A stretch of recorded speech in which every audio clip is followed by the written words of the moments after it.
No nii, ma olen eralennuki pardal. Kapten ütles ka, et see on eralennuk, meil on 4 inimest terve lennuki peale, see on Airbus 220 ja 4 reisijat. Kõik on turistiklass omad. Nii et kogu see narratiiv Palanga turismi kohta on täielik jama, sest praegu on pühapäeva õhtul ja oleks loogiline, et inimesed on nagu Riiga, eks ju, kes on, et inimesed tööl, eks ju. Ja aga midagi pärast ei käidu siin puhkamas, nii et ainult mina. Mina kukkusin narratiivi küüsi, nagu öeldakse.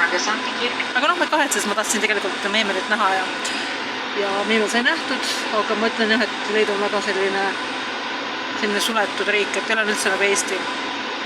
Et kas ma mõtlen, kas ma Eestis olen käinud üheski mingis toidukohas, kus on ainult eesti keelne. Mulle tundub, et ei ole.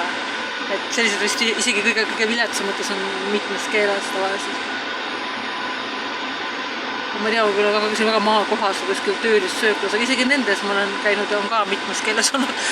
Nii et Leedus on nagu ei ole mitte kuskil, mitte mingis muus keeles menüüd kui peale leedu keel. Aga ma sain hakkama, mingis mõttes midagi meeldes, et teises riigis ongi hea kui teisest keeles, eks ju. Ja aga samas, kui sa teis nagu üksinda, siis on nagu raske selles mõttes ka, et sa tahad nagu tunda ennast turvaliselt, sa ei tunne ennast turvaliselt, kui sa ei saa aru, mis toimub.